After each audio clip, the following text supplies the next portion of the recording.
Hey there, curious minds. Welcome to Story Time, where every story is like a puzzle just waiting to pull you in and maybe and hopefully never let you go. If you're new here and you love the thrill of unsolved mysteries, haunted tales, and chilling experiences, you've come to the right place. Grab your popcorn, turn the lights down low, and let's dive into today's story where the forest whispers your name, but be careful. It might not want to let you leave just like me.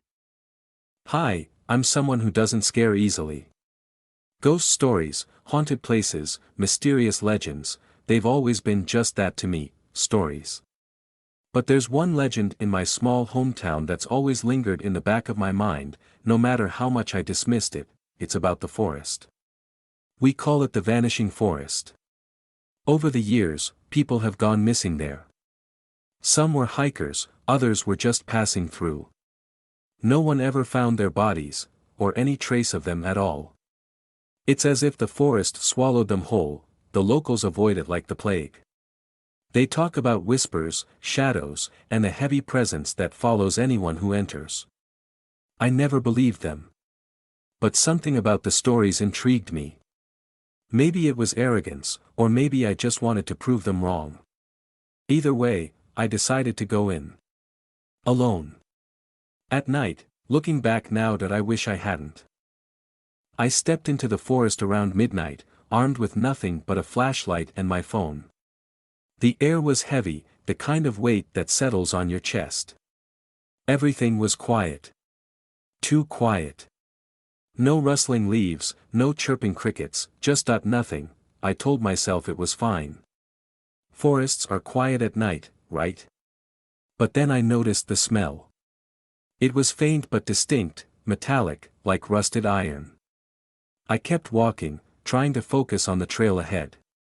But the further I went, the more the silence, it felt uneasy and unnatural. That's when I heard it, footsteps. Not mine, these were slower, heavier. I froze. My flashlight scanned the trees, but there was nothing there. I called out hello. My voice sounding braver than I felt. No answer. I laughed nervously, convincing myself it was just an animal. But deep down, I knew better. I pressed on, and that's when I saw them symbols carved into the trees. They were strange, almost runic, and each one was different. I ran my fingers over one of them. It was deep, fresh, like someone or something had just made it. Then, the whispers started. Soft, faint, like someone calling my name. Jake, Jake, my heart raced. Who's there? I shouted, spinning around. Nothing. Just darkness. I wanted to turn back, but something about the whispers pulled me deeper. It wasn't curiosity anymore, it was something else. A compulsion. Then, I felt it. A hand on my shoulder, cold as ice. I spun around, but there was no one there. That was the first time I felt real fear. The kind that makes your stomach drop. I started running, trying to find my way back. But the forest didn't look the same. Trees I'd passed before were gone, replaced by dense, unrecognizable thickets. I was going in circles. My flashlight flickered, then went out completely. I was alone in the dark. That's when I heard my voice. Jake. It was coming from ahead of me. But I hadn't said a word. Panic set in at once. I stumbled forward, tripping over roots and branches.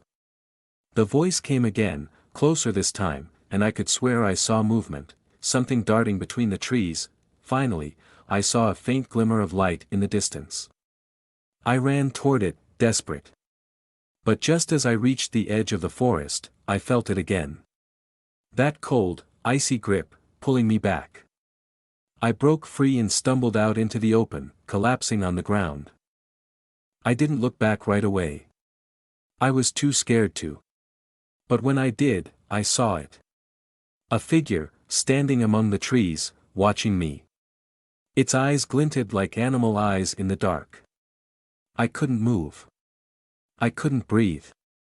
And then that IT disappeared. I made it home that night, but I haven't been the same since. Sometimes, when I'm alone, I still hear the whispers.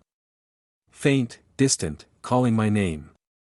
The forest may have let me go. But I don't think it ever really lets anyone leave. Thanks for joining me on this journey into the unknown. So, do you believe in haunted forests now? I know I do. Or maybe you've got your own story to tell? Either way, hit that subscribe button and join the Storytime crew, where there's always another mystery lurking around the corner. If you enjoyed this story, give it a thumbs up and go ahead and share it with someone who loves a good scare, or needs one. Until next time. Keep watching, keep wondering, and remember, some stories just never let go.